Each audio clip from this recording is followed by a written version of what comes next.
ایک عورت آپریشن کے کمرے میں داخل ہوئی تاکہ اس کا بچہ پیدا ہو، اور اسی دوران اس کی روح قبضہ کر لی گئی، اور اس نے ایک خوبصورت بیٹے کو جنم دینے کے بعد وفات پائی۔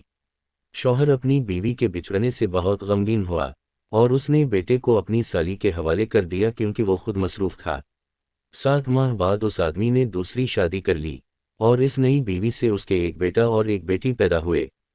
3 سال گزرنے کے بعد اس آدمی نے اپنے بیٹے کو خالہ کے گھر سے واپس لے آیا تاکہ وہ اس کے ساتھ رہے۔ بیوی نے اپنے بچوں کا خیال رکھا لیکن اس بچے کا خیال نہ رکھا۔ اس نے اس کے ساتھ سختی برتی اور اس کو معاف نہ کیا۔ اکثر اوقات اس کو اکیلا کھانا دیا جاتا۔ ایک دن اس عورت نے اپنے خاندان کو رات کے کھانے پر مدعو کیا۔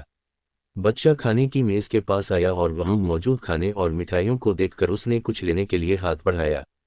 عورت نے اس کو دیکھ لیا اور سختی سے ڈانٹا۔ پھر اس نے اسے چاولوں کی پلیٹ دی اور بالکونی میں بٹھا دیا اور کہا یہاں بیٹھو جب تک مہمان چلے نہ جائیں اور اپنی جگہ سے مت نکلنا۔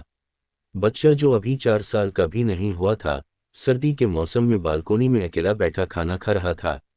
اسے سوتیلی ماں سے ڈر لگا کہ کہیں وہ باہر نکلے اور اس کو مارے، تو وہ وہیں سو گیا۔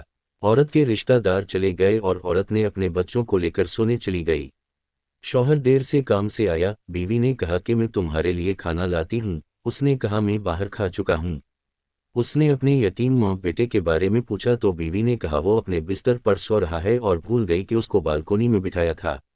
شوہر سو گیا۔ سوتے میں اس نے اپنی مرحوم بیوی کو خواب میں دیکھا جو کہہ رہی تھی اپنے بیٹے کا خیال رکھو۔ وہ آدمی گھبرا کر اٹھا اور بچے کے بارے میں پوچھا۔ بیوی نے کہا وہ اپنے بستر پر ہے۔ وہ آدمی سو گیا۔ پھر سے اس نے اپنی مرحوم بیوی کو خواب میں دیکھا جو کہہ رہی تھی اپنے بیٹے کا خیال رکھو۔ آدمی نے دوبارہ پوچھا۔ بیوی نے کہا آپ بات کا بتنگڑ بنا رہے ہیں، بچہ اپنے بستر پر سو رہا ہے، فکر نہ کریں۔ آدمی تیسری بار سویا۔ پھر اس نے اپنی مرحوم بیوی کو دیکھا جو کہہ رہی تھی اب تمہارا بیٹا میرے پاس آ گیا ہے۔ آدمی گھبرا کر اٹھا اور بستر میں بچے کو دیکھا، وہاں نہیں ملا۔